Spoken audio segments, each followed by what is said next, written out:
beautiful hands, and welcome to the channel. If you're new here, hi, my name is Jessica, and if you're a returning subscriber, thank you for coming back.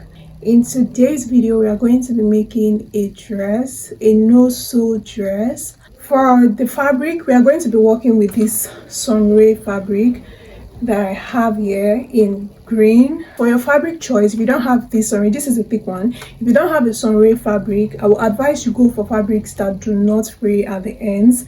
When I mean fabrics that do not fray, when you cut it with scissors, like it doesn't start pulling out and all of that. Let me show you the edge of this one. And I think other fabric options will be poly, it will be lycra does not fray, but the thick lycra, just any, even a stretchy fabric, most times stretchy fabrics don't fray. This sunray fabric is in 2 yards and the length of this fabric is 65 inches. It is longer than the regular length. Without any further ado, let's get into this tutorial proper. I opened up the fabric, and this part is the part where the yards are measured, the yards or the meters, whichever term you use, and the other side downwards is the length, which is 65 inches. Now we are going to fold up the length of the fabric just as seen.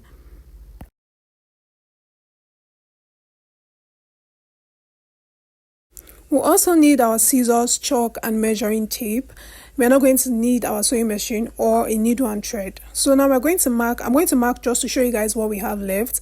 And what I have there is 72 inches, which is exactly 2 yards, like I said earlier from the intro. The first thing I will do is to cut the band or the belt of this dress, and I cut my band 2 inches wide. You guys, I struggled with this chalk. I didn't even know what to do. But the good thing with this sunray fabric is that those lines were able to guide me to cut out my band very straight. So just go ahead and cut out your band first from either of the ends. Make sure you cut it 2 inches wide at least. Also, this particular sunray fabric, one side of it is usually stretchy and the other side isn't. Now that we have the band, we'll move over to the main dress itself. You're going to have to fold this folded fabric into 2 again, so that way we will be able to get the midpoint of the fabric. Right on that folded side, I'm just going to go ahead with my scissors to notch that part so that I know that that is the midpoint of the whole of this fabric. That is the center of the whole fabric. And then we can open up the fabric again. And then I went ahead to chalk it a bit more so that it is more visible for you guys to see. Mark your shoulder measurements, placing your tape from shoulder to shoulder as seen in the picture. Mine gives me 14.5 inches. We are going to divide our measurement by 2, which gives me 7.25 thereabout. You can just use your tape to get that easily. Now you're going to mark that 7.25 from the midpoint to either of the side. You're going to chalk that there, and on the opposite side you're going to mark the remaining 7.25, which is going to give us a total of 14.5 inches. On that shoulder measurement that we chalked there, you're going to mark your round armhole measurement divided by 2 by placing your tape around your armhole and then divide what you have there by 2.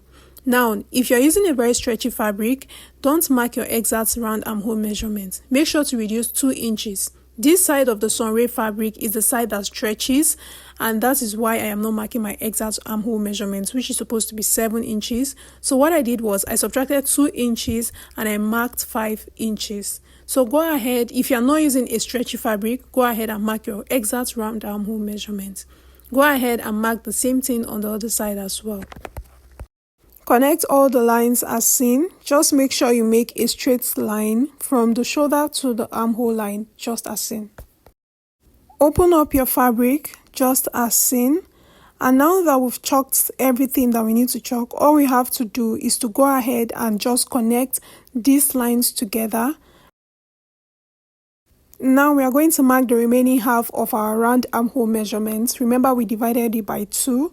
And also, like I said, if you're using a stretchy fabric, make sure to use a measurement that is lesser than your exact armhole measurement. But if you're not using a stretchy fabric, go ahead and apply your exact armhole measurement. At the end of the day, you should have something like looking like a letter H. Now we can proceed to start cutting. At the edge of the shoulder measurement there, you're going to leave at least 2 inches. You're not going to cut everything. So just go ahead and cut and stop at 2 inches, which is right there. And then on the other side as well, You will mark inward 2 inches and then you proceed to cut this out. Now this is supposed to be a high neck, but if you want this to come down a bit, you can go ahead and trim off from it a bit, exactly as you can see me do in this video. Just go ahead and reduce from it a bit. And then cut open that line that we did for the armhole as well. Do it for both sides of this. And this is basically everything for this dress. So just hold it by the shoulder and place it just as seen. Now if you want to recreate that exact hole that I did for the belt, this is where you have to come in. Now you're just going to fold your fabrics together, arrange everything nice and clean. From that shoulder point, you're going to mark downwards from your shoulder to your waist measurements. Mine is 17 inches, but I marked 16 inches for this purpose. So you're going to mark there, and you're also going to mark the same thing on the other side as well. So just go ahead with your ruler and make a straight line across those 2 points. I know my chalk is not showing very well, but hope we get the memo. Now we have the midpoint of the neckline, right? I'm going to use it as a guide to mark the midpoint of that waistline. Okay, so from the midpoint to this other side, I'll mark my round waist measurement divided by 4, and I'll mark it there. And on the opposite side, I'll also mark my round waist measurement divided by 4 right there. Now I'll go ahead with my scissors and I'll create a small hole. As we already know, this fabric does not fray, so this small hole is not going to lose later on, and this is so totally optional. But if you want to recreate that other style as well, go ahead and do this. So now we can pass this belt, this band that we cut earlier, through this hole. This has already brought us to the end of this tutorial, guys. If you learned something new, make sure to like this video, make sure to share, make sure to subscribe if you have not subscribed yet. And also, this is a very simple dress that you can just do, something you can just do within 1 minute and just wear for an outing. You never can tell the occasion. You can also wear it with the leggings. And see you in my next tutorial. Bye.